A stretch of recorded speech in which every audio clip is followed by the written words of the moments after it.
So welcome everybody to 9 o'clock. We'll start with the first workshop of PyData Festival. So welcome. I first going to do an introduction about the PyData Festival, and then I will introduce Tommy, Joost, and Madelon. PyData Festival, I'm happy you're all here.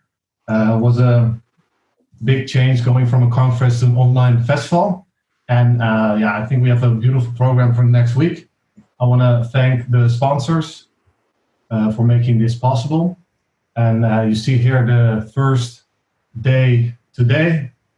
We started Madelon, Tommy, and Joost with the first workshop, Keep the Data Flowing. And after that, you can see tonight you can go to the keynote. I think it's going to be a good day. So a lot of great expectations. So Tommy, Madelon, and Joost are from Heineken.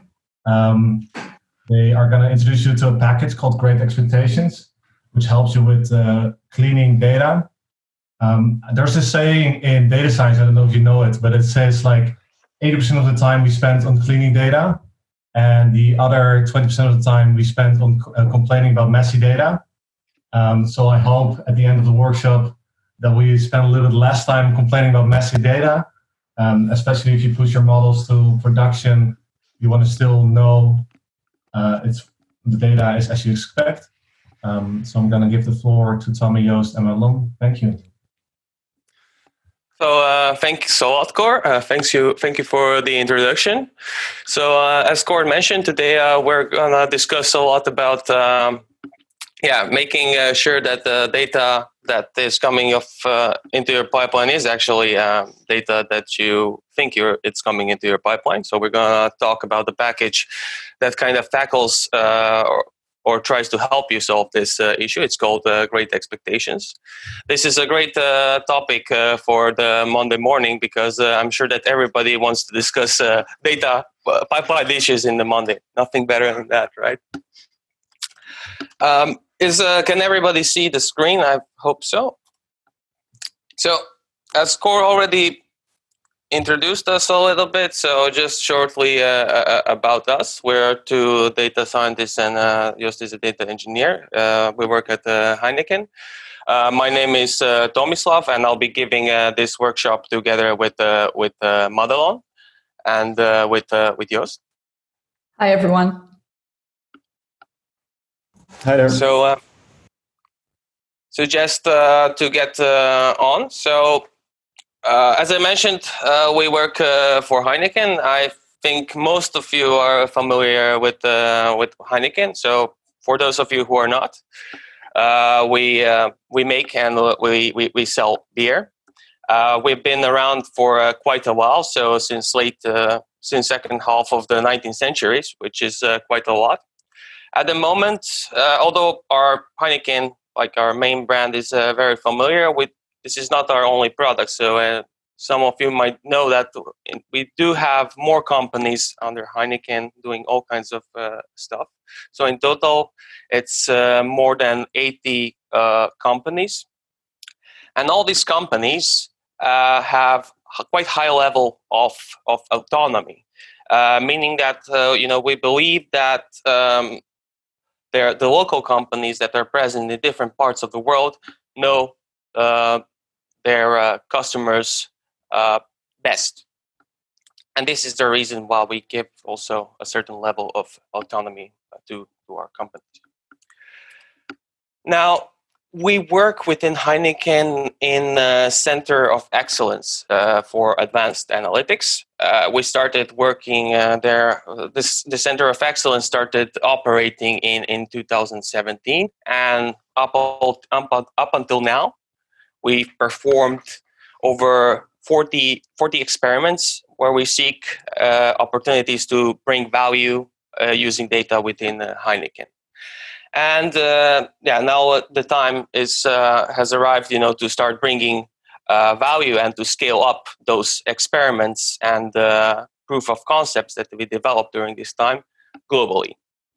Now, you can imagine, because of all these companies that are under Heineken that we're trying to help out with making them more efficient or more data driven. We want them to use our models and so on and so forth. there's a significant, this autonomy results in significant differences in the tooling, also the data quality that they have available, and this makes it quite challenging to actually scale up.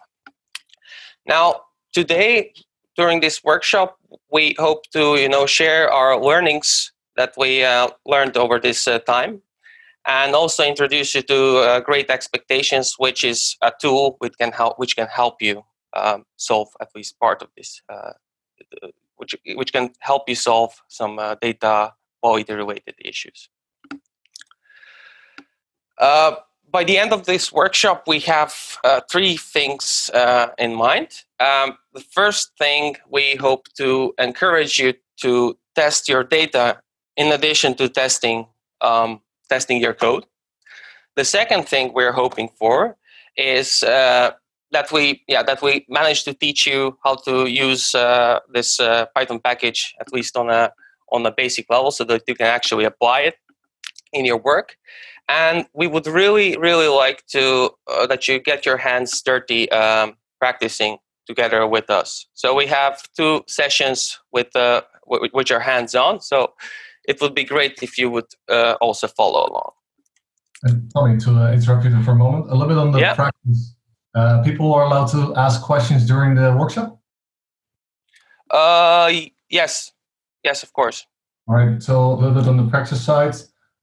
For those who are not familiar, we have 2 panels called the Q&A and the chat. You can find them at the bottom. Use the Q&A for asking questions and use the chat to just say hi or say anything else. The Q&A panel allows us to moderate the questions a little bit easier so they can get lost in the chat. But thanks, Tommy. Continue. Yeah, cool. If you have any questions, please do post them in Q&A. Joost and Madelon will try to tackle those. Later on, if necessary, I will return to these questions and also help you out. So just feel free to, ask. So what we have on the plate today, I'm gonna introduce you to the basics. So I'm gonna give an introduction, and by the end of the introduction, I hope that when somebody mentions name Great Expectations, you will not only think about the Charles Dickens novel, but also on the Python package that helps you validate data.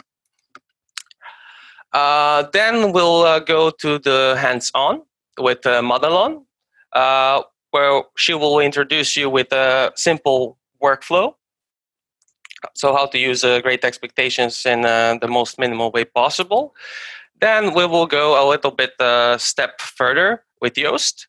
And Joost will show you how to not just use Great Expectations to test your data, but also how to make a full reports out of this using this framework. And if their time allows, at the end, you will also hopefully you have access to the Git repository that we made, and therein you'll find a data set that contains mistakes. So we will challenge you to find the mistakes that we introduced in these data sets. And that's it. Well, by the end of the day, we hope, if there's one message to really to be consolidated in your mind, is the one that the debugging pipelines is very hard. Data pipelines is very hard, and it's best to try to prevent it if possible. So a little bit of motivation. So if you go on the Great Expectations website, so you will see this term called pipeline depth. Now, what is the pipeline depth?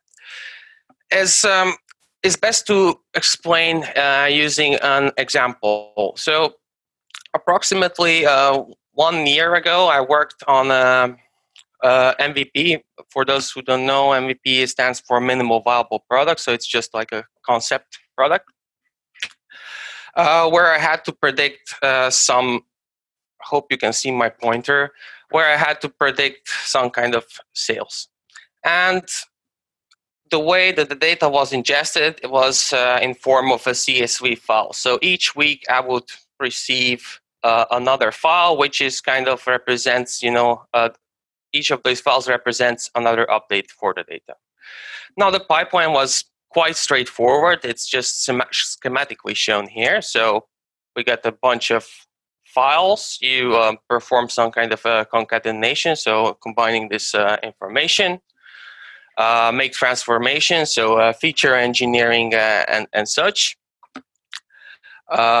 Get this, put this into the model, validate the model, and produce the output and present it to the end user in form of a dashboard or some reports. Not really relevant what it is.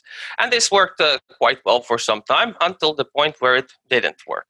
So the model started producing some really interesting output. And the business then went to me and asked, okay, what is going on? What's wrong with this output? This is not this. From our experience, this cannot be even close to reality. And the answer I had to give is, I don't know. I have to look into it. So, what to do? Okay, I did some testing, of course, for the code, but you don't have 100% coverage, especially in a minimum viable product. So what I did, I checked the code, whether I made some mistake in the model. Maybe I didn't validate it properly. I couldn't find anything. So, okay, probably a mistake wasn't there. Maybe I made a mistake in transformations. Maybe I introduced a feature leakage or something that I missed. I really didn't know at this point. Maybe something went wrong in concatenation. I don't know. So I had to eliminate each of those things one at a time, and you're never sure whether you didn't miss something. So you also have to go back. This cost me quite some time and also quite some effort, and it wasn't really. It was quite stressful also because you have to, the people are waiting for the model to start working, and it turned out that this whole story was just because there was an issue with the data pipeline, with the data coming into the pipeline. So the issue was not in the code, not in the model. It was with the data. The point of this story is, even in a simple case scenario such as the one described above, there's really a lot of stuff that can go wrong. And the question is not when things will go, not if the things will go wrong. The question is when things will go wrong. Sad fact of life is that data pipelines are, in general, especially talking about minimal products and POCs, but also in some production cases, data pipelines. I'm talking not about code. I'm talking about data pipelines. They're very often untested. They're not documented necessarily. And this also results in them being unstable. So when something happens, boom.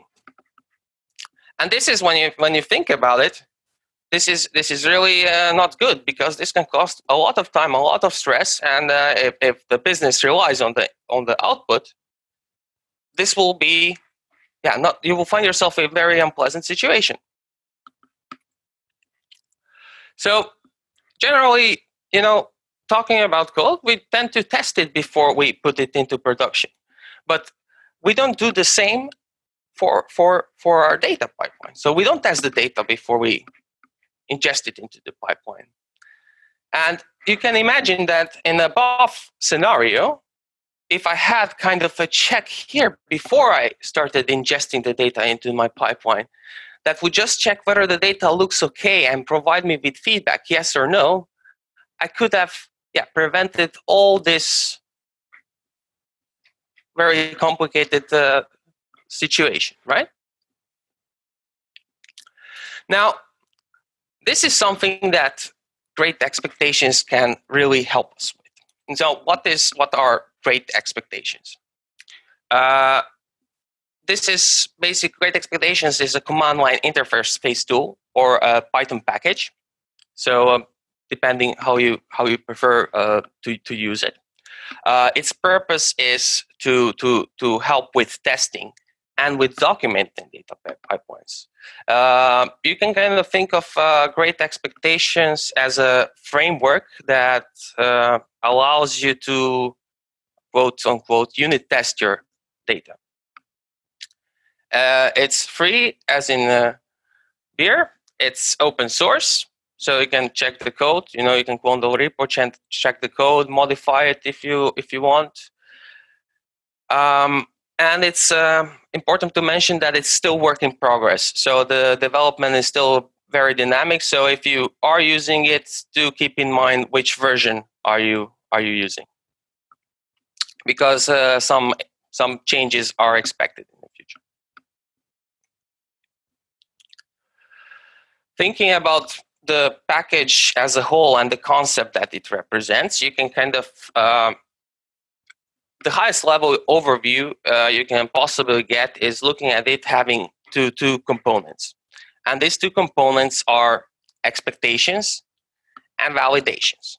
Now, expectations are kind of, what you expect from the data. They're kind of like unit tests for your data, some sort of assertions about your data.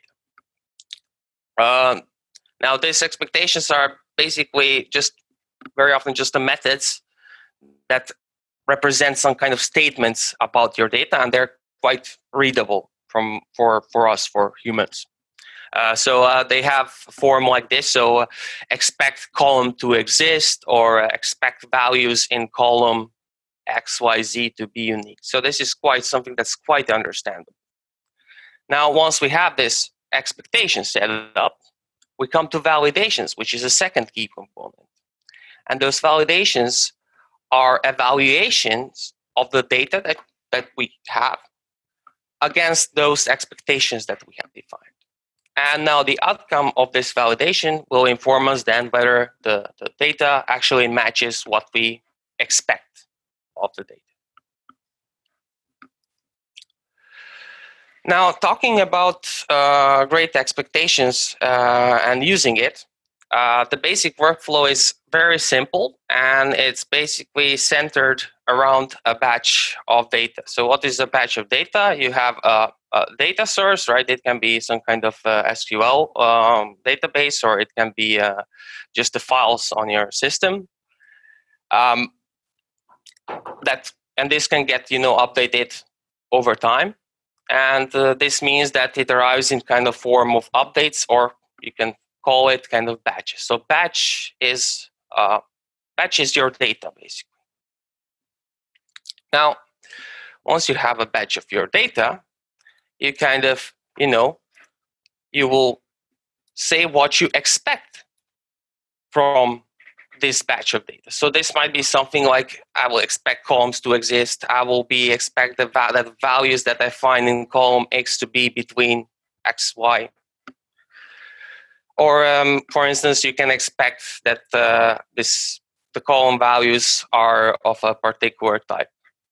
Now, once you have a data source and you have a batch of your data, and you have expectations associated with the batch of your data, you can validate those expectations. And the result of this validation, then you can use, to say, okay, I cannot tolerate this mistake in my data, or continue with your pipeline if everything goes well. This will go through in the hands-on part of the workshop with Madelon in a few minutes. So, if something is not clear at this moment, don't worry. It will get consolidated there, because this is something that's really good to see in action. Now, this validation result that you will receive from this process is nice, but it's you will see it's a JSON. It's a JSON formatted dictionary, and what will happen is, it's not very human readable. It's not something that you can take and present to the stakeholders or to the data owners, because it's very difficult to read. Now, Great Expectations also can take this validation process a step further and also help us document both expectations and validations. Now, talking about documenting expectations, Joost will take you to this workflow, and you will see that you will get a very neatly organized HTML kind of file that kind of gives some basic information about your current configuration, but also about the stuff that you're actually expecting, so about your expectations for the data. And if you follow along, this document will be under version control, which will also help you to share this information with stakeholders or whoever you find necessary, also your fellow developers. But that's not all. Also, we can, we can document expectations, but we can also document validations, also in such a very, very neat way. Of course, these validations will not be under version control, at least not by default, because those might contain a little bit sensitive information, so you might not want to share this with everyone. But yeah, you will also get a nicely organized HTML document that kind of, lists both the expectations, but also the results of those expectations. And if something goes wrong, it will also elaborate on this.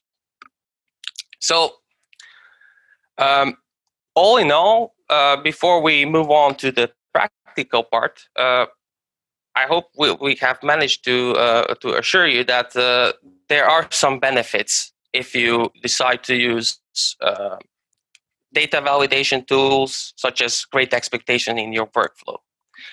Some of those benefits are very obvious. So you want to, it will help, the workflow will help you to ensure that the data you think that you are using actually is the data that you're using. It will also help you, to monitor the data quality in production, but also because it kind of produces documentation, it should also help you with easing out handovers. So when you give a bunch of expectations to somebody who first time sees the data, it will be very helpful for them to understand kind of what this data is and how they should approach whatever the task they need to do. They will understand the data a little bit better. Also, you can use this workflow to simplify debugging data pipelines when they start breaking, like I've shown you in my example. But also what you do, if you apply this, you increase the visibility of assumptions that you use when modeling. So which is really useful to share. This is really useful information to share with other colleagues and also potentially somebody who's maybe not working directly with you, maybe an analyst, or if you're giving a project to a data engineer or something. And the nice added benefit of using Great Expectations for performing data quality checks is that it kind of automates the workflow and helps you generate the documents automatically. With this, I'm gonna give the one to Madelon, and we're gonna go to the hands-on part. So if you haven't, please do clone our repo and follow the instructions in README and code along with Madelon. Great, thanks, Tommy. I will share this link also through the chat. Great. So please,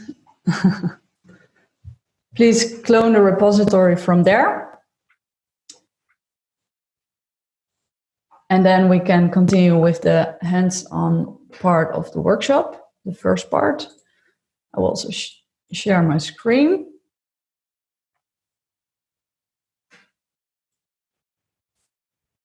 Can you see my screen now? Yeah. Okay. So we'll wait for 2 minutes so that you can clone the repository. So you can read the README. The instructions are in there. And in the end, you should end up with the notebook that you're currently seeing.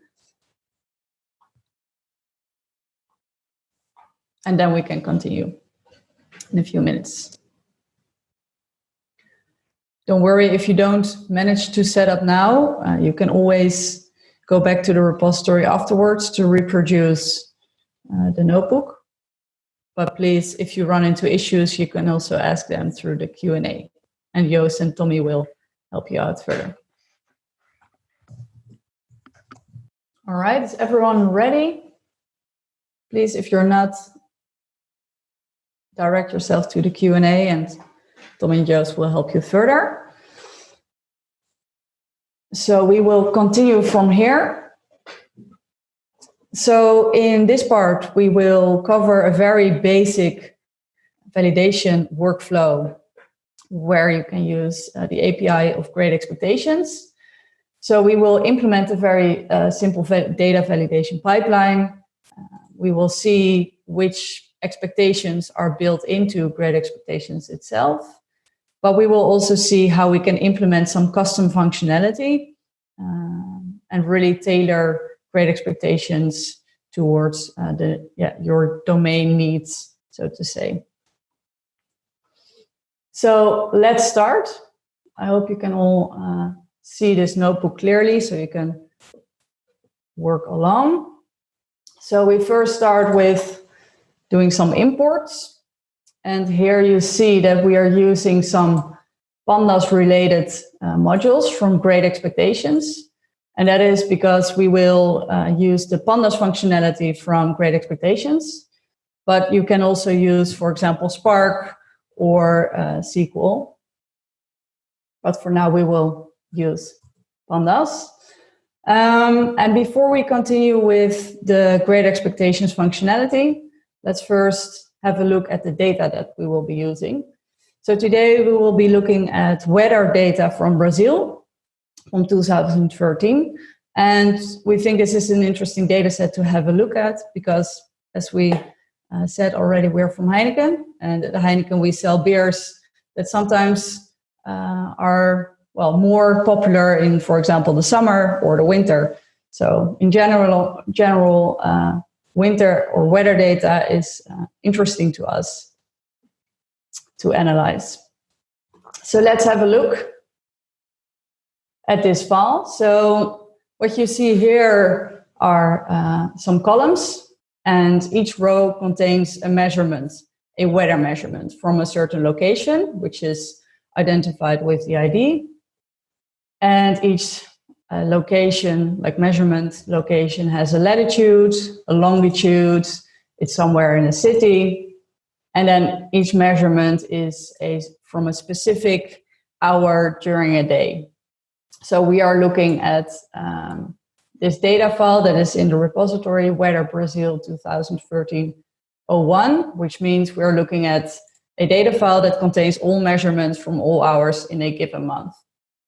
And here you see at the right of this data frame, you see all the weather properties that we are measuring. So it has the humidity, the wind speed, but also the temperature, for example. So let's have a look at what we will be implementing. So this figure will probably look familiar to you because Tommy already shared it. And what we will do today in this first part of the hands-on session is that we will be looking at a batch. And given that batch, we will define some expectations for that specific batch. And from those expectations, we will validate our batch against those. And in the end, we will have a look at the validation result. We will do this a bit iteratively, starting with one simple expectation and then building out further. So let's start. So as I said, we will be using the pandas functionality from Great Expectations, which means that I can simply call GE, I've imported Great Expectations as GE, .read CSV with the file path. And we can do this because Great Expectations basically has a pandas dataset class, which extends the data frame class from pandas. So we then have our batch, and our batch is basically this data frame with some built-in functionality from Great Expectations. So here you can see the type of this object, which is basically the pandas dataset from Great Expectations. But if we just call head on that, we see that it's actually the data frame again that we just saw when we read this in with pandas. So this will be our batch, which is the same file that we just read in. I hope you all follow along with me. And for example, if we have such a batch coming in, we would like to see the columns in a very specific order. That could be one of the expectations that we would have from this data set. So let's start with defining an expectation which really expects all these columns in this specific column order. So we will first define a list here with all the string column names in it. And then you can already see that it is simply a matter of calling a method on this batch named expect table columns to match ordered list. And then you give in the required columns that we just defined to that expectation. And that is really as simple as it is. So we can call this on our batch. And by doing that, we have attached the expectation of having these columns in this specific order to this batch. And by doing so, we can now simply validate this batch. And then we see the JSON object, which is our validation result, as Tommy has already discussed with you.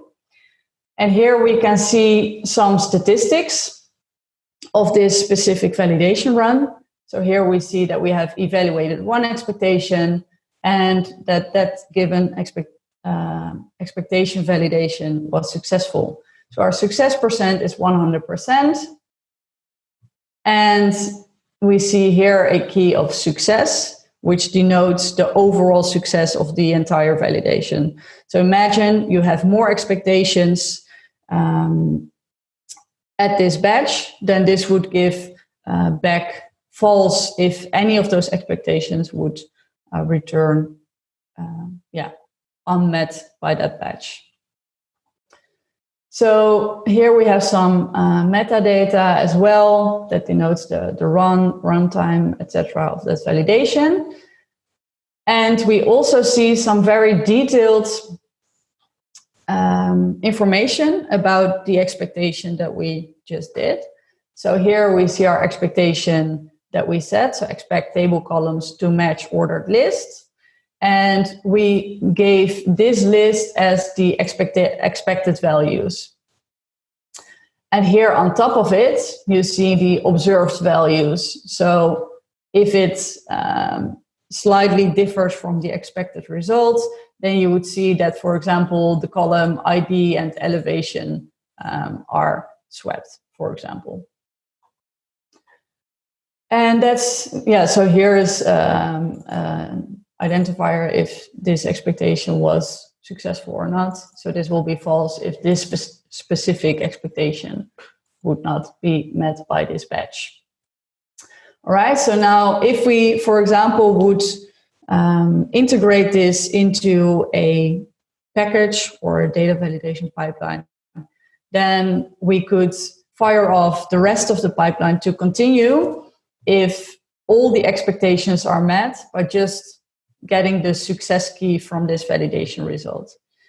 If it's true, we could proceed with the pipeline, but if, for example, it's false, you could decide to break the pipeline and really give that feedback to the end user. So that's basically a very basic workflow with Great Expectations. And of course, we can set some very specific and more domain tailored expectations as well. So for example, on the column temperature, so temp, we could say, all right, maybe we expect the temperature to be within -30 and 60 degrees Celsius.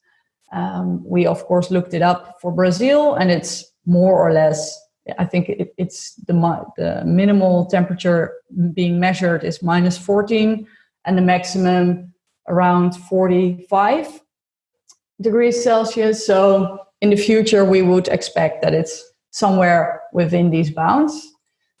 So we can simply attach this expectation then. So expect column values to be between -30 and 60. And by doing that, we have set that expectation to our batch as well. But we could also, for example, specify the longitude values that we would expect for all measurement locations within Brazil. So then we would expect column values to be between -74 and -34. And we attach that expectation to the column long, which refers to the longitude of that location. So we have now added 2 expectations regarding specific columns on top of the general expectation regarding all the column order of this batch. So let's now validate that batch again and see if everything went well. No, it did not. So apparently there is one expectation that is not met by this batch. So let's have a look which one it is. So here again, we have this JSON. We see that only 66 more or less percent has been met. So indeed, there's one expectation that wasn't successful. So if we now look at this JSON, we see success is true of that expectation. Expect column values to be between -30 and 60 of the temperature. This is also true. So then it can only be the last one regarding the longitude values. And indeed, here you see that we have some unexpected values here, namely zeros, and that was indeed beyond the limits of Brazil. So there are some column values that didn't meet that expectation, which is a great find, I think, because it would take some time to go over that in such a large data file. So indeed, here you see that this expectation was false, and therefore the overall expectation was also false. All right, so I think that really illustrates the very simple workflow for going from adding expectations to a batch, validating the batch against those expectations, and then inspecting the end result. So now it would be great if you try this out yourself. So please access the doc strings through the tooltips in Jupyter Notebook, or check out the glossary, where you can see a full list of all the expectations that are built into Great Expectations. We will share this through the chat as well, so you can have a look. And of course, you are free to implement any expectation that you want. Please share one of them through the chat. And if you want some inspiration, maybe you can check if the column ID really has the data type int. And I think they updated the package a little bit, so you should be more specific with being int64. So see if from this glossary you can find an implementation of an expectation that expects the data type of the column ID to be of type int64. Share that expectation through the chat, and then we will continue in 3 minutes. Oh, I think we lost Madelon, or not? Where is he? No, I'm not sharing my screen now because I'm going to send the link to the glossary of expectations. And I couldn't access the chat while sharing my screen. Yeah, the thing is floating at the bottom somewhere. Ah, okay. So I also have been coding along. Nice. Any expectation that you already found interesting? Now, I was actually looking for the example, like, was this question about the data type on column ID? No, from Dennis. No, from Dennis Backhuis. Yeah, Dennis asks, like, can you match columns? So I was looking if you can look for example, set values to be in the column of the other one, right? You say, okay, only the values have to be the same as the values in the other one. Multi-column values to be unique. That's a great question from SDG. If we can ignore or fix the broken expectation, of course, we could fix the data file that is underneath this batch. But Joost will show you in part 2 how you can be a bit more flexible towards certain expectations. So please stay tuned for that part as well. I also like the one with the increasing. Expect column values to be increasing as you look as posting it. So you could maybe set that on the dates. Yeah, exactly. Please share through the chat and we'll see if it works out. Oh, there are already. Yeah, sending in the chat. Yeah. Great. I'll give everyone a minute.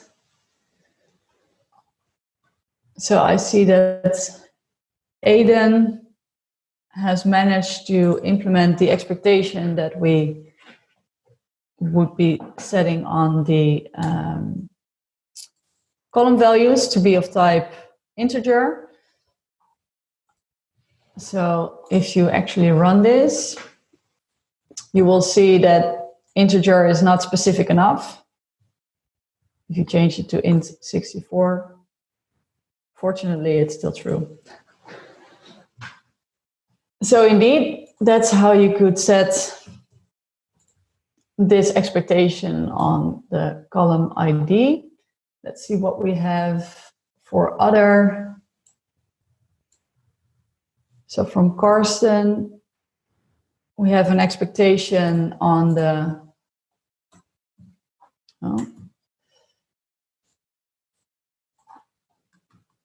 timestamp.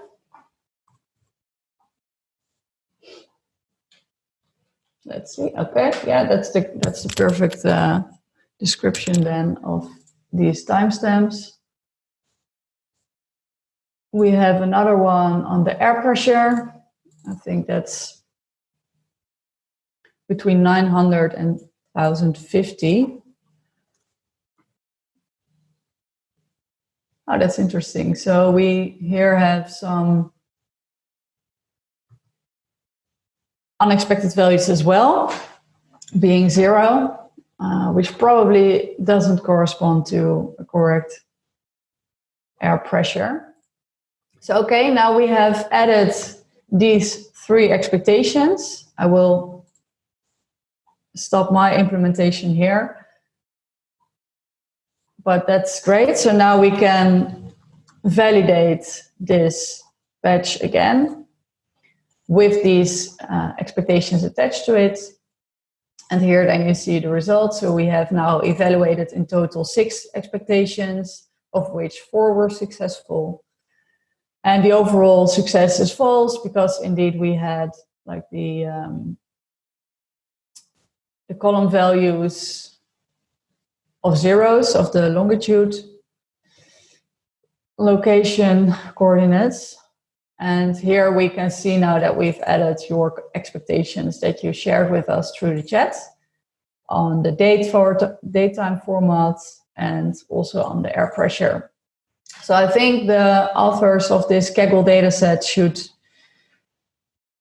be fixing this data a little bit, if indeed these are unexpected. So now we have seen some built-in expectations from grade expectations, but we can also implement some expectations ourselves.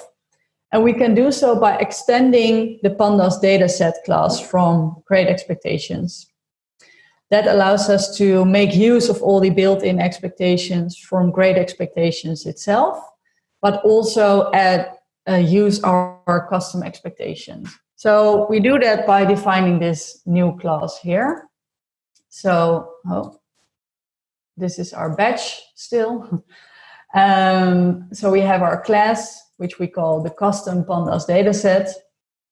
And then we need to set the data asset type for grade expectations, so that grade expectation can interpret this as being a class with added custom expectations to it.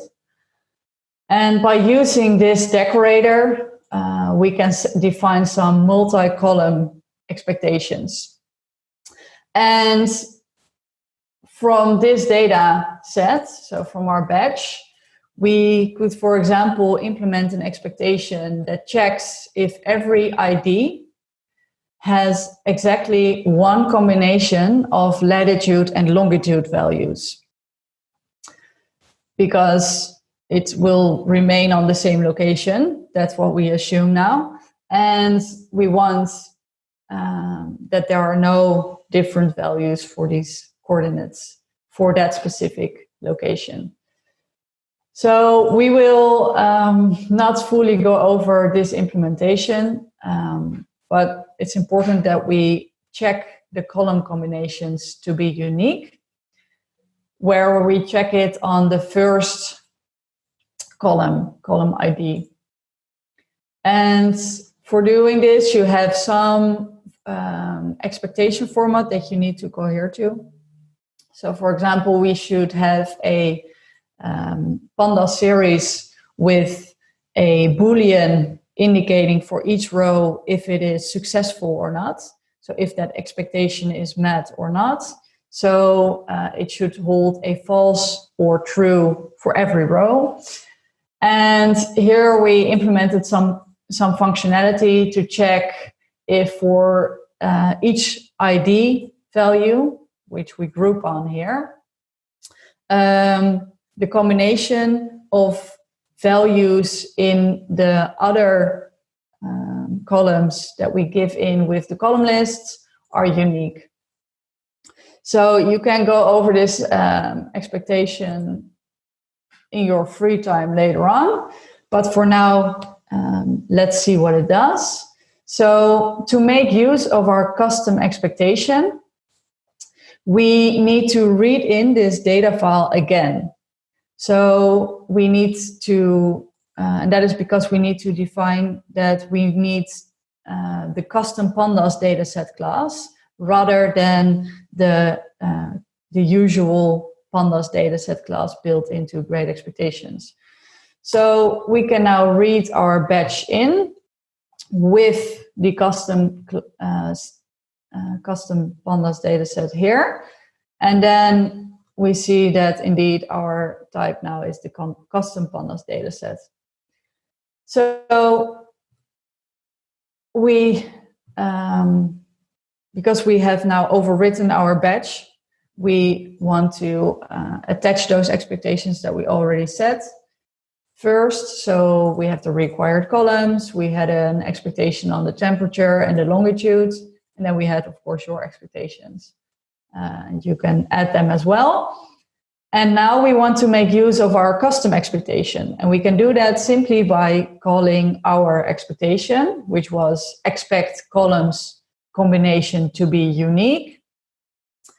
And we give with that our list. So the first entry in our list will be the column that will be grouped by on. And then we want the latitude and longitude to be unique for every ID that we find in our data set. So let's have a look. And now we have added this to our expectation, to our batch, and we can have a look at the results. So we now have 75% of success. And somewhere in this JSON, yeah, here you go, we now have as well our custom expectation. And we see that we were successful. So fortunately, all ID, location IDs have a unique pair of latitude and longitude values, which is great. And that basically concludes our simple workflow. So what we have seen in this part is we have set some built-in expectations to a batch. We have created some custom expectation, and we added to that same batch again. And we have seen how you can validate a batch against a few expectations. And we have inspected the validation outcome. But now if we would like to validate a new batch against the same expectations, we would have to add those expectations again for that batch. And Joost in part 2 will show you how to do that more conveniently.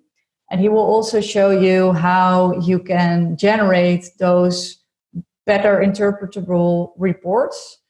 So in terms of documentation, but also how we can visualize those validation outcomes better. So please stay tuned for Joost, who will now continue with part 2 of this workshop. Yes, thanks, Madelon. So let me share my screen.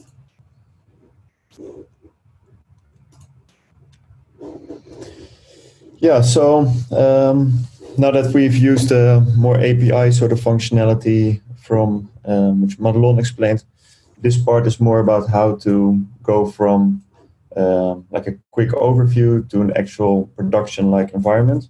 So within any data pipeline, how would we actually implement this? And I'm gonna show you, so we're gonna create this Great Expectations project, which they call a data context. I'll go back to that later. I'll show you some profiling functionality that's being built in the Great Expectations framework. Then we're going to create some expectations, edit them, and show the validation results. So I hope this is big enough, but this is the same diagram that Madelon and Tommy also showed, but a little bit, I'm going to expand a little bit on this. So the whole thing here, that's what they call a data context. So that will hold all your configuration files, all your expectations in the JSON files that you make. And it's just a really great way of putting them into your source control and sharing between your team what is going on. Everybody knows what the expectations are of the data. And it's really easy to not only validate, but also see what other people expect from the data. So let me start and show you how to set up a Great Expectations project. You don't have to follow along. At the end, if you have cloned the repo, you'll be at the same point where I will end. So feel free to follow along, but you don't have to. Because, yeah. Interrupt for a moment. Can you get zoom in a little bit more so people can read it? Yes. Is this better? I think so. For me, it's at least a little better.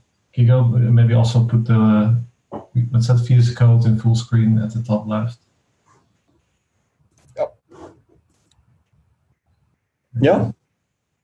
Yeah, thanks. Okay, so let's set up our first project. So I'm going to do Great Expectations, which just is the command line interface that they've provided. So I'm just going to do the init function. What this will do, it will create a very basic structure of all the great expectations features that are in there. So it's just a folder structure, which will, again, you put this into your source control, and then everybody that adds something will see the same, exactly the same files that you're looking at. So it's asking me to create a new directory. So this has some configuration files, the expectations, which are JSON format, checkpoints, we'll go over that later, and there's an uncommitted folder. So that doesn't live in your source control, that's per user, which then holds results based on your own validations. You'll see that in a bit as well. So okay to proceed, I'm going to do yes here. Would you like to configure a data source? Now to show what a data source is, I'm going to go back to the slides. So that's this part on the left. So we've already talked about batches. These batches are converted into what they, as great expectations, call a data asset. And you run the expectations on this data asset. The details don't really matter for now, but just that we have the naming, that you guys know what we're talking about. That's the name that they use, a data asset. So do we want to configure a data source? And it's yes. We are interested in files, but you could also connect it to your SQL instance or to Spark, for example. We're going to go with pandas. So I'm going to choose 1 for files. Then I'm going to choose 1 for pandas. So the path here is the data folder that we have. So that's just data. As we're talking about weather data, I'm going to name this folder weather data. And here you see a little example of what your YAML file would look like. So your configuration of your data sources. This can have multiple data sources. And they all look like this. I'm not going to go into all the details now, but it's just really good to know that this lives in your source control and that Great Expectations knows where to find the data. Would you like to profile the expectations? I'm going to do no for now because I'm going to show that in a second. And so that's it. And so now we've created this folder. Exactly as what was mentioned here. You can see all these different file folders, and we're going to populate them a little bit now. So to understand what I'm going to do next is I'm going to run profiling on our data. Joost, excuse me, can you please just zoom in a little bit? In the chat there are comments that people do not see the scheme very well. So. Right. Let me see if I can put this up. Yeah, better? I'm going to assume yes, because bigger doesn't get bigger for me. So we're going to run the profiling part here. And that's just a really neat feature that Great Expectations has built in. And it's just a nice way of looking at the data. So it's not deep diving, it's just exploratory analysis. But as you will see in a second, it has some quite neat features. So I'm going to go back to my terminal here. I'm going to clear the output. So Great Expectations, I'm just going to run it without any commands so we see what all the options are. And yeah, as you saw in the diagram, we want to profile a data source. So let's have a look at what data source, what are the options there. So you can delete them, you can list all one, you can make a new one. I want to profile one. So let's see what that looks like. And if it's all going a bit fast, we're going to go back and forth over this a couple of times, so don't worry if it's too much for now, but also please feel free to tell me if I'm going too fast. So let's do profile. Then it's asking me which data do we want to profile. I'm going to go for specify a list of the data assets. And because we already gave in what the data folder is, it knows that these files are in there. And I'm going to go with just this first one. I don't want to do all of them. I just want to show what it looks like. Okay, and so now you can see that it's been analyzing all these columns. And going back to the diagram, present this. What you see here is a feature which is called the data docs. And data docs are nothing else than an interface to all your JSON and configuration files. So it's an index.html file, so just some web page that shows you all the configuration and JSON files in your project.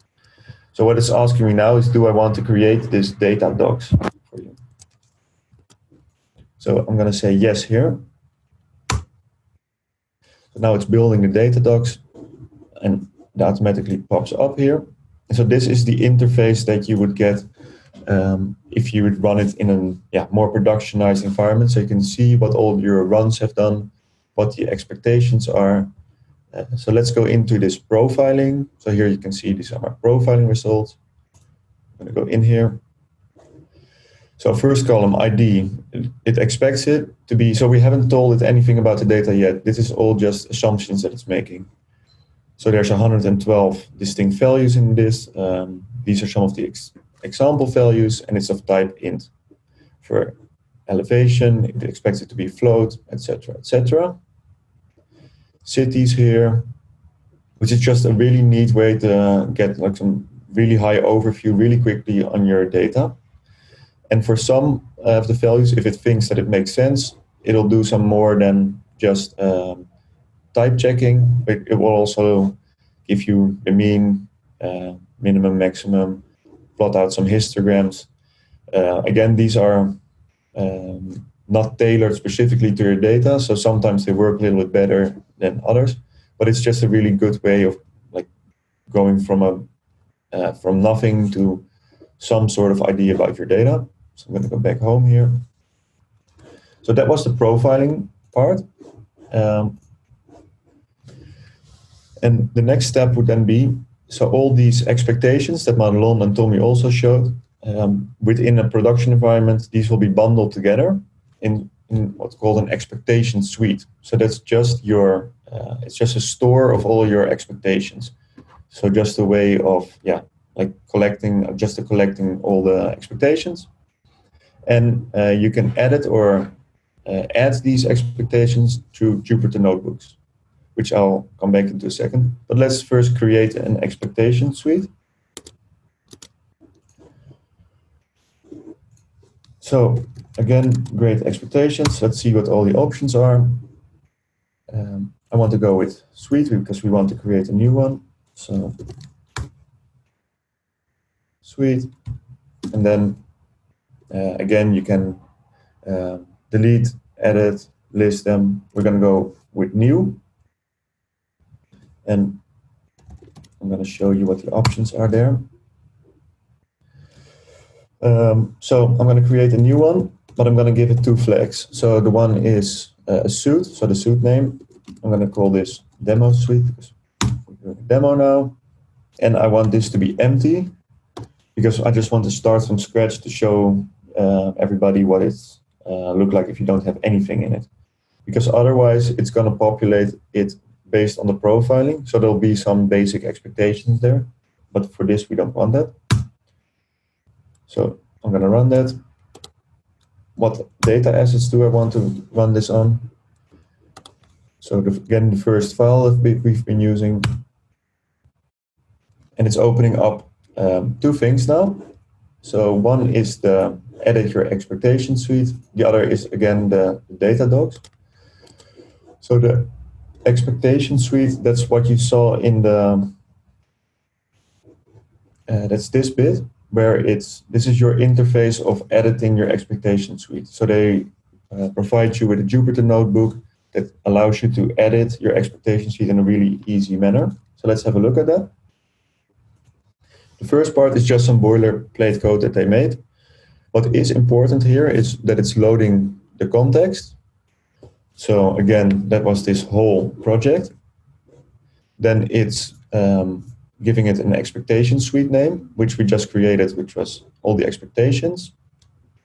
And the batch keyword arguments that's in here, that's just, so on this batch, it's just to know what files am I supposed to look at, where can I find these, and some extra keyword arguments that you want to put in. And so we're going to get this batch. And you'll see here the first 5 rows of the data. Madelon also showed you this, so I'm hoping this is not a surprise. And I'm going to add exactly the same expectations that Madelon was using in part 1. So I have these here. I'm just going to copy them and paste them back in. So there's basically no new expectations here. This is exactly what we've been doing in part 1. So let me add those. You can already see the success is false, and I think Madelon also showed you this, but these are all the 0 values that it's not expecting.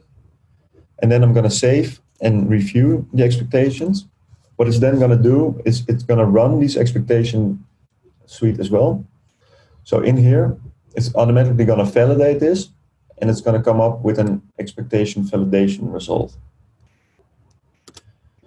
So let's do that.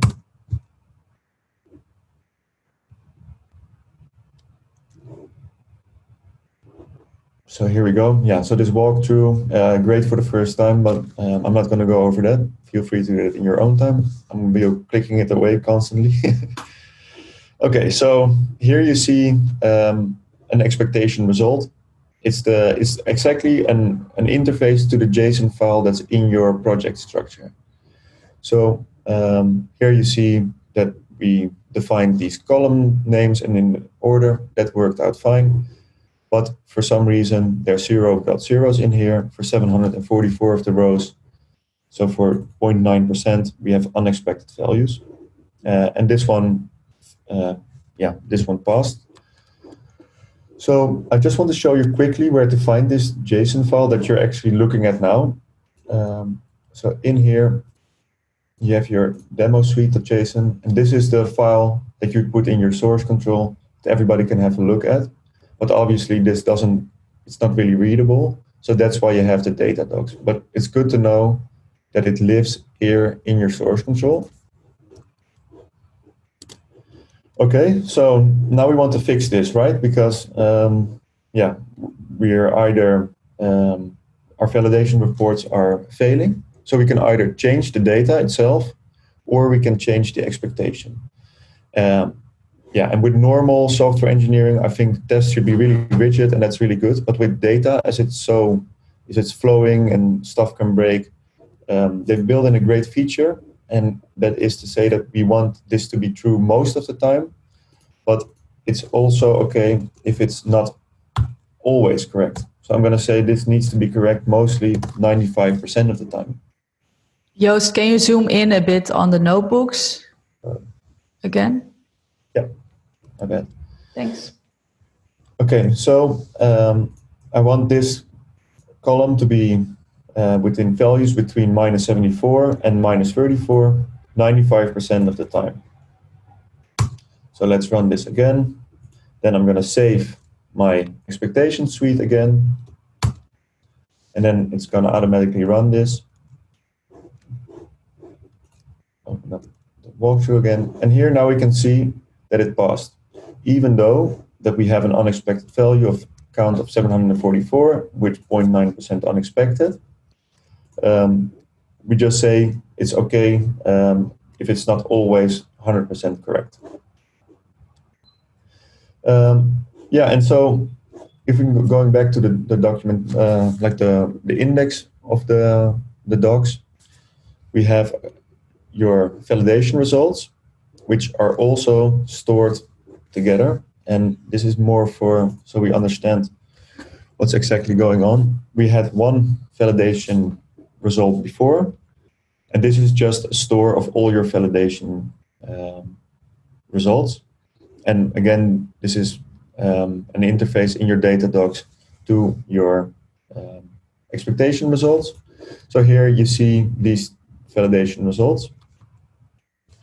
And now let's see how we can actually put this into, so this is good. So we have our profiling results here and the expectation suite here that I created, demo suite, which just holds these 3 expectations. But now let's see how we can put this into a more productionized, or how this would fit into your data pipeline. There's definitely multiple ways to implement this, but I'm going to show this to the Jupyter notebook that we've created. So in my terminal here, I'm going to open up a new one, and I'm just going to do Jupyter notebook. I'm going to go into part 2. So in part 2, it's only 5 cells, but we want to make sure that we run this expectation suite that we created over all of the batches of our data. So this is just an import. This is the function to validate a batch. Here I'm loading in the context. So again, your whole Great Expectations project. Here I'm gonna just gonna look over all the data folder and all the CSV files. I'm defining my suite name that I created. So this was demo suite. And then for all of these batches, we're gonna run these validations. So let's see if that works. So there's already one failing on this part. So there's a couple of them that are failing, which is intended because Tomislav he messed up the data on purpose, so that's good. And he'll tell you later a little bit about what we expect you to do on that. But so it's good to know that I have this Jupyter notebook open for my for the part 2, and this would just really be like in a data pipeline. This is then easily how you import your demo suite, your context, and you just run this over your batches. And so if I go back to my data docs and I refresh this page, now here you can see all my runs that I just did, and you see that a couple of them are failing. There's a couple of more here. And so this is just a really neat way of getting all your batches of data, running the same suite, which lives in source control, that you can share between the team, and everybody knows exactly what they should expect because we can look at the expectation suite here. So this is what we expect from the data. If you want to add something, file a pull request, other people can look at it, and over time this will build up to be like a really nice expectation suite on your data. And then I'm going to hand it over to Tommy again, who's going to show you a little bit on the exercise. Tommy, I think you're muted still. Yeah, can everybody hear me now? Yes. Excellent. So thanks a lot, Joost. So now it's time for a challenge. So we did prepare a little bit of practice, a little bit of a challenge, so that you can also practice and put this skills that you just obtained to good use. So what we have, we prepared some batches of the data, this weather data that you're already to some extent familiar with, but we also introduced some mistakes in this data. So just as a quick start, suggestion, we have, I think, 12 more minutes to run through. So yeah, you have to, feel free to continue at your own time later on. But yeah, the suggested workflow will be to enter your terminal and run this command here to start editing the suite that you already created. So this demo suite.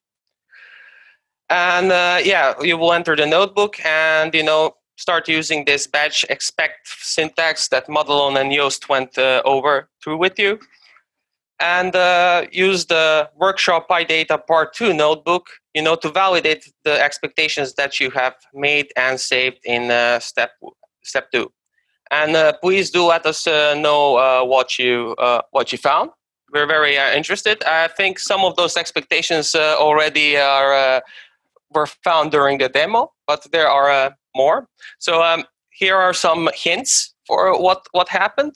So you could, for instance, check if the temperature units are remaining consistent throughout all the batches. You could also check whether there are some batches where the columns are missing. Maybe there's also a column in order. I think this might already ring a bell for some of you who were following along. Also, maybe check whether there's something happening with timestamps in some of the batches. That's quite always suspicious when you have date times. And check whether columns that should be percentages actually do not go over or under. This is also, and yeah, who knows? You might have already found some of those for those who followed along. And if there are any more mistakes here, please also do let us know. I will give some time now to the maybe 5 minutes or so, and then I'm gonna, for the curious, go over the potential solutions that we suggest. Yes, we'll just as I wanted to mention, we got a question in the chat whether we'll be posting solutions to the challenge. Yes, we will be posting potential solutions to this challenge.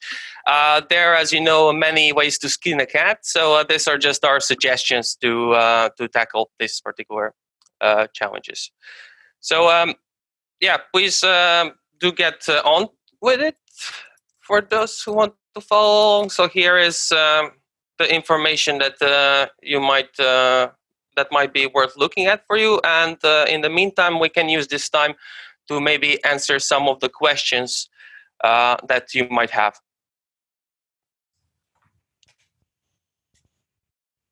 Yes. So we're asking questions so people can either continue listening or start with the exercise. So I was wondering, given that it's still a little bit unstable, but do you have this running in production somewhere? So there are use cases where we use this. You have to be, you have to be a little bit mindful about which version you're using, because the API can change.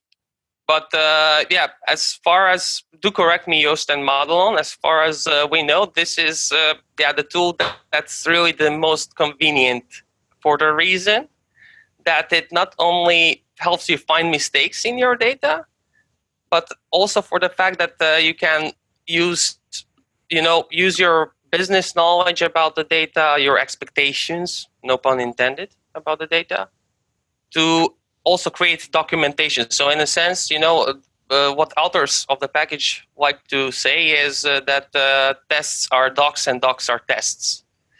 So yeah, it's not perfect. But it's quite flexible. There are multiple ways that you can use it, and it enables you to, it does the job. You just have to be a little bit mindful. The API will change for sure. Do you have it running at Heineken somewhere, or I think Joost can answer this. Yeah, so what we've been, the first phase was the bit that Madelon explained. So that's what we currently have been doing and experimenting with. But the next step would be to actually implement this into production, like what I showed in part 2. But that's currently work in production, work in progress. But it already helped a lot with the part that Madelon showed, because there's so much code, custom code being written by the data scientists to check column values, to check column types, and everybody has their own solution. So there's no really, there was no great way of sharing these expectations between teams or even between data scientists. So currently we're in part 1, and then hopefully soon we're implementing the part 2 a bit more. Cool, thank you. Also for the attendees, feel free to ask questions. So it's now almost like 5 before 10:30, so in 5 minutes the official part will end. But I think Tommy, Joost, and Madelon and I will stay for a little bit longer, also to answer your question if you still have questions about the assignment as well. And we have some aftercare in the Discord, so we do encourage you to try it yourself, do the assignment Tommy explained, and then via the Discord, the channel, you can find, you can ask questions and we can discuss further, and we also will share some content. So are there any other questions? And ask them via the Q&A panel. I think Yasser just asked a question, but I see it disappeared already. But he was asking if it could be doable to, for example, validate a data set which had well, say 300 columns. So then you wouldn't need to, you don't want to like define a list with 300 column names in it manually. I think this is a great way for the profiler to really see what's in your data, and probably the provider, if you have a data file that is really as you expect it to be, then you can use it to profile your data, and that will then automatically generate this expectation suite for you, and also the expectations given the columns, basically. I think that's a great use case for the provider. But you can also infer those column names that you wanted to have in a different manner and give that as a required column lists, basically. So can you also have something like a connector to like an SQL schema? You convert schemas from whatever origin to these expectations? Yeah, there's a lot of functionality in there to also provide for SQL instance. Definitely have a look at the documentation later. Again, it's still work in progress also from their side, so they're really working hard on creating all the right documentation. But there's a Slack channel where people are pretty active on, and there's definitely good SQL functionality there. Okay, maybe looking at the time, shall we go slowly through the solutions? That's a good one. Let's do that. So again, these are potential solutions. So you might have been correct and implemented something different. So the one of the files, 2013 February, we replaced the timestamp format here, and you can find this this issue by having this expectation. So you have expect column values to match some kind of string format time, where you specify the timestamp, which column you want to check, and the desired format. So this is how we can catch this mistake. Then we had one column where we converted degrees Celsius into Fahrenheit. This is actually now I see the title is wrong. So the originally temperature is in Celsius. We converted it to Fahrenheit. So one way to do it is just to expect column values to be between certain limits. So in this case, -20 and 60. You can optionally specify like kind of like a fault tolerance if you want, as Joost mentioned. In the 2013 September file, we removed solar radiation column. So I think this is quite an easy one to catch. There are again multiple solutions that you can use to catch this. We also played a little bit with the column order. So in 2014 May, we moved the ID column to the end, and this. You've also probably caught this one. And in June 2014, we've offset relative humidity by 10, which causes it to go over 100% in the data. So that's also one of the sanity checks that you can use you can use this method, expect column values to be between again to catch this error. Maybe you came up with something original, and if you did, please do share it. We're super curious. Also, if there are other mistakes that we in the data, also super curious to find out. And at the end, I think we're almost on time. So if you will have further questions in future, just don't hesitate to drop us an email, and we'll be also present here to answer your questions during the aftercare this morning and in the evening. I think that's everything that we have prepared for today. I hope that you liked the workshop. I hope that you found it useful, and I hope that you are now motivated not only to check your code, but also to check your data that's your code is working with. And I hope you will have less issues in the future with your pipelines. Yes, thank you very much, Tommy, Joost, and Madelon. So thank you for the Great Expectation workshop. For those who still have questions, you can still answer them. We'll stay around here for a moment.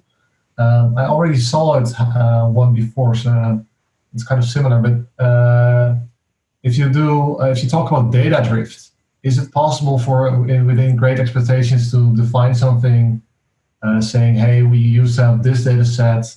It should be kind of similar to an update, for example, so that you measure if your data is drifting in some way. Is that also possible to do? Yeah, but I think that you should do that more. So they have this concept of checkpoints. So you can say, like at some checkpoint, you want to end this, like you want to run batches. And so for a new checkpoint, you would then refer back to you'd store some data based on your last run, and you have to collect that data again and use it as a new validation. It kind of depends on what kind of data pipeline you're using. So, for example, they have great integrations with Airflow, but also different kinds of schedulers. So it's not as straightforward yet as you would hope, I guess, but there's definitely options to do that. Cool. That's nice. You say Airflow, and I imagine, so that you also talk about SQL. If you have a lot of data, is this possible to do in something like Spark, if you simply don't want to do that? What do you mean? If you want to do it in Spark? If you have a lot of data, would you recommend doing this in something distributed like Spark? Or would you say take a sample and apply your expectations to the sample? What would be a good approach there? Yeah, that's difficult to answer. So you do some statistical expectations, which I think is great to do on a sample. So, like the data is not going to change too much if you put it on the whole data set, or you can take like a good sample.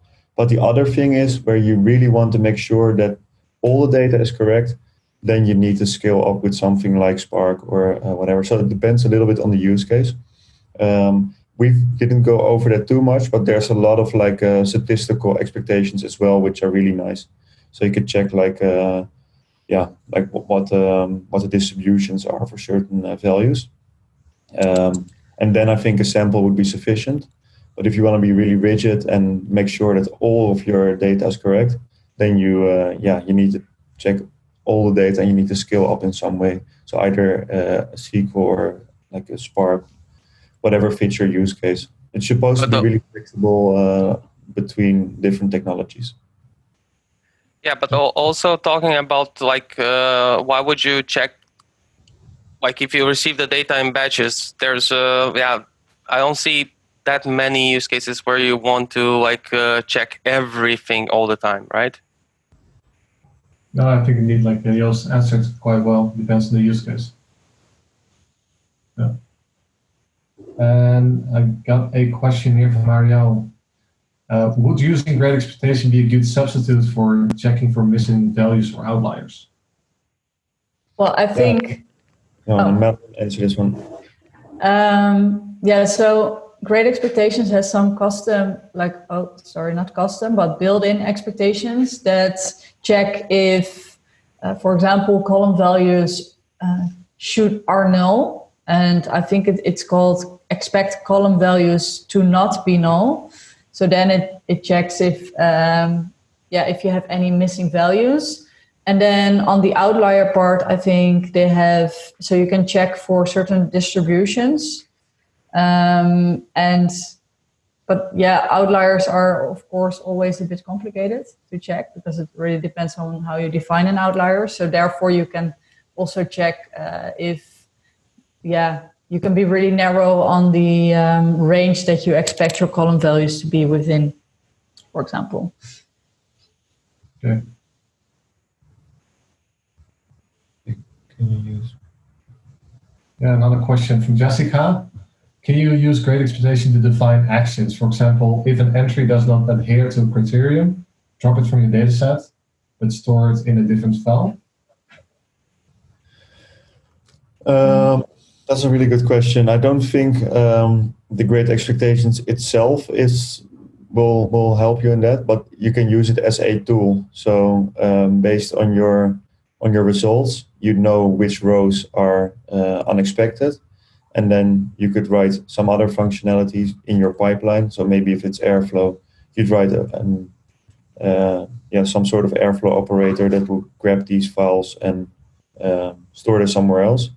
But in the core package of Great Expectations, that is not built in, as far as I know. Could be a cool feature. It's all open source, so feel free to contribute. Yeah, indeed.